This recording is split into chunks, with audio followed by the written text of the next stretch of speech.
Hi there, everyone, and welcome to another one of my album reviews. My name is Christian Eschbach, and today I am taking a look at Alice Cooper's Lace and Whiskey. Now, this little sticker here is not part of the album cover. That indicates that when I bought this compact disc, it was classified as an import, and as such, they charged me more money for it than they should have. Now, I didn't want to be reviewing this album today. What I wanted to review was the brand new album Detroit Stories that came out at this point it feels like a million years ago, but the city of Windsor seems to be having a real problem getting copies in stock. So I'm really pissed off. But going with Detroit Stories, let me tell you about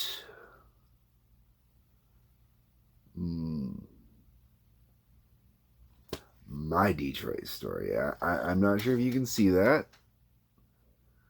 That is Alice Cooper 98, which is to say that New Year's Eve 1997, I spent the entire freaking afternoon standing out the stage doors of the Michigan State Theater so I could get Alice Cooper's autograph. I froze for that, man. My toes were freezing. Seriously, it was really, really cold out there. General admission, so, everybody was going to rush to the stage. Anyways, that's not the point, not the story. The reason I'm doing this album is Alice considers this one of his worst albums. I don't. I definitely think he's done worse. I've covered worse, Special Forces. I enjoy this album. I like this album because this album was something a little different. There was very little shock value to this album. There's a little, but not a lot.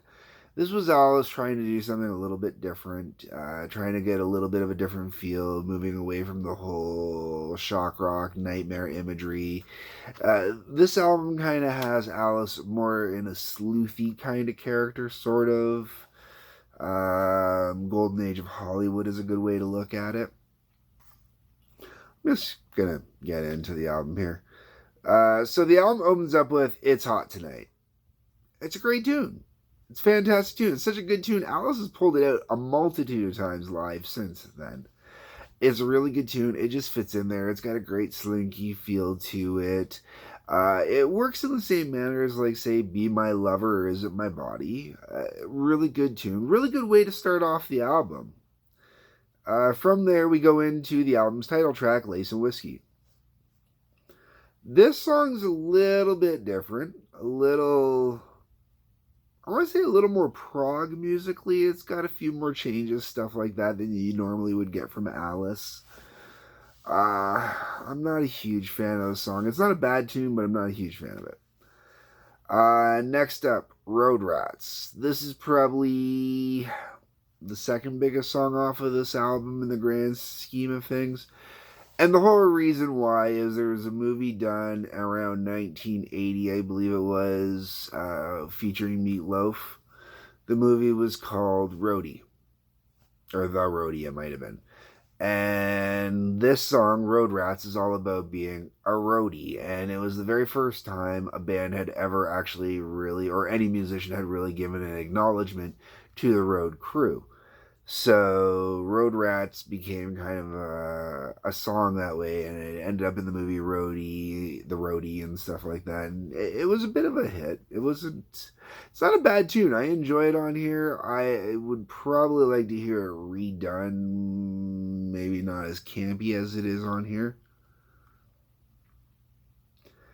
That's followed up with Damned If You Do. I don't like Damned If You Do. Damned If You Do is just a little too cheesy for me. Schmaltzy. No.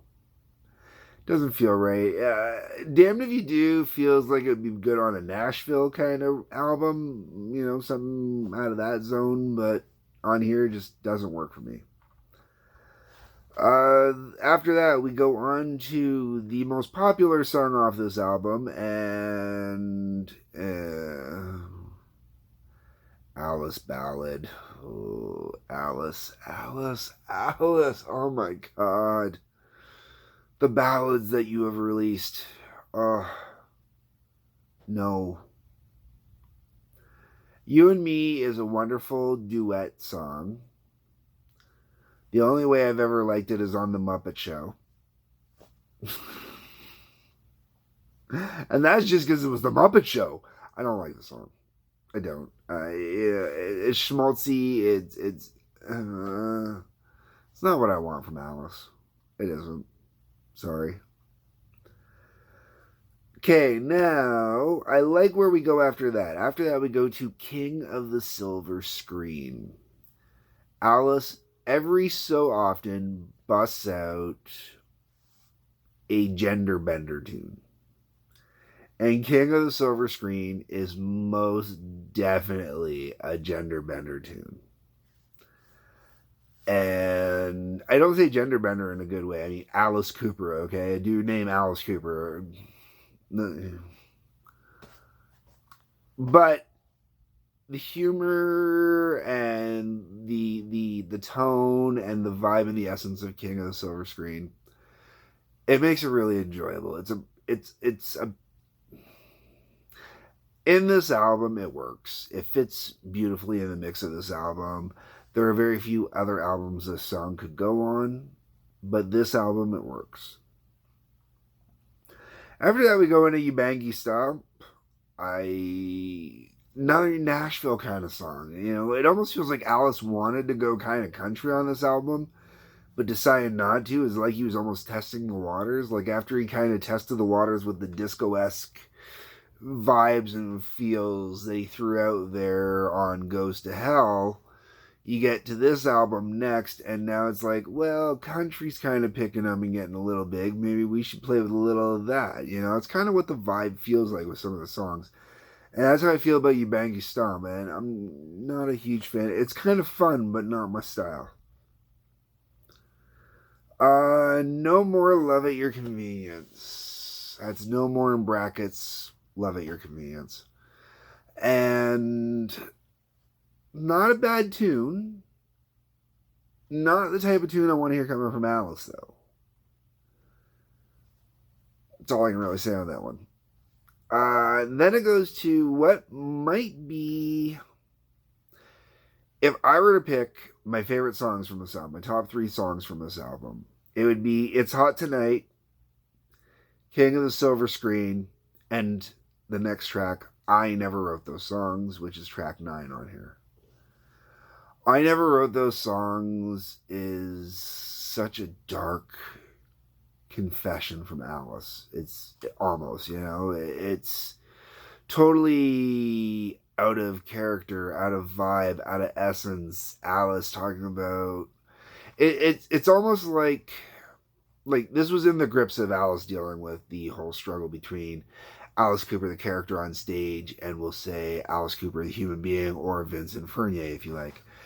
And when you get to I Never Wrote Those Songs, it feels like it's almost the last shreds of Vincent Furnier talking through this song. You know, it's Vincent one last time, that one last breath before he was kind of totally obliterated, saying, I didn't write these songs. You know, these were never my songs. I didn't do this. This was always the character. This was always that monster, that person. This was never me. And now you're getting me, you know? And that's kind of what it feels like here. And then the album finishes off with My God. And My God is...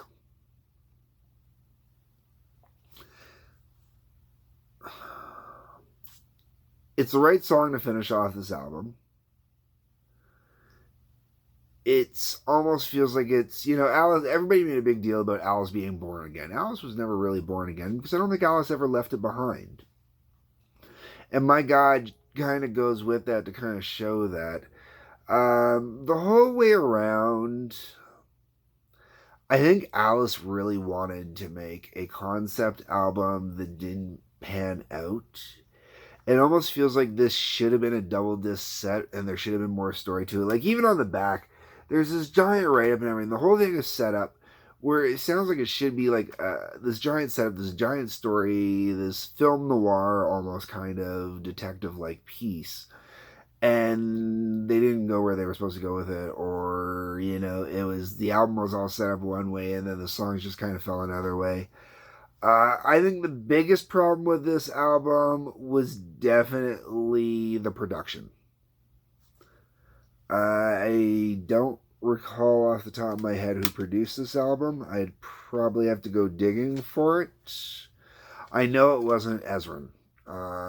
This was one of the ones that maybe it was Ezrin. Okay, doing a quick look here. It looks like it was Ezrin. I do apologize. I'm kind of surprised it was Ezrin then, because it's really